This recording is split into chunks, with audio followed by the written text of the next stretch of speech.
Pertama, hakikat peradaban. Kedua, makhluk beradab dan masyarakat beradab.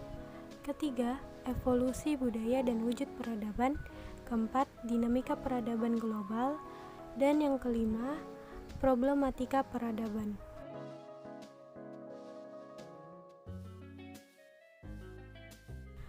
Peradaban berasal dari kata adab yang dapat diartikan sopan, berbudi pekerti, luhur, mulia, berakhlak, yang semuanya menuju pada sifat yang tinggi dan mulia. Peradaban merupakan tahap tertentu dari kebudayaan masyarakat tertentu pula, yang telah mencapai kemajuan tertentu yang dicirikan oleh tingkat ilmu pengetahuan, teknologi, dan seni yang telah maju. Keajaiban dunia yang dikenal saat ini antara lain piramida di Mesir, Taj Mahal di India, Ka'bah di Mekah, tembok besar di Cina, Candi Borobudur di Indonesia, Menara Pisa di Italia, dan masih banyak lagi. Orang yang kultur adalah orang yang kreator. Dalam hal ini tidak sekadar hanya bisa membaca dan menulis hal yang sederhana, namun bangsa yang beradab adalah bangsa yang terdidik.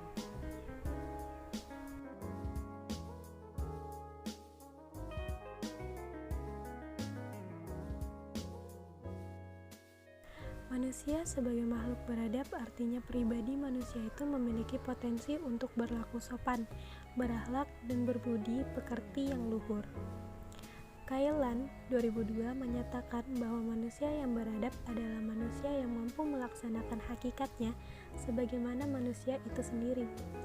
Masyarakat adab pada dasarnya merupakan keinginan yang tulus dari manusia sebagai makhluk yang beradab.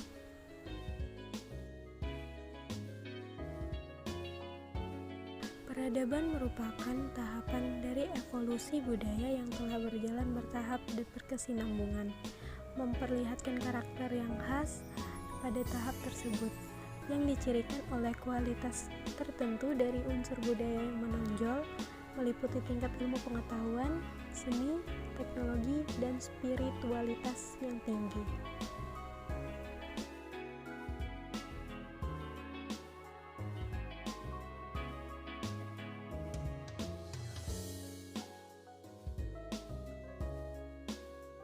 Menurut Arnold J. Toynbee, seorang sejarawan asal Inggris, lahirnya peradaban itu diuraikan dengan teori challenge and response. Peradaban itu lahir sebagai tanggapan atau respon manusia yang dengan segenap daya upaya dan akalnya menghadapi, menaklukkan, dan mengolah alam sebagai tantangan atau challenge, guna mencukupi kebutuhan dan melestarikan kelangsungan hidupnya.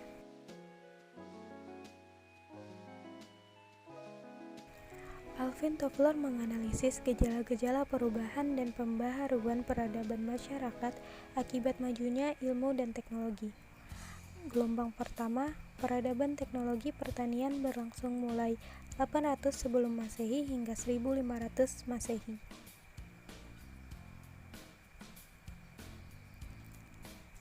Gelombang kedua, peradaban teknologi industri berlangsung mulai 1500 Masehi hingga 1970 Masehi. Gelombang ketiga, peradaban informasi berlangsung mulai 1970 Masehi hingga saat ini.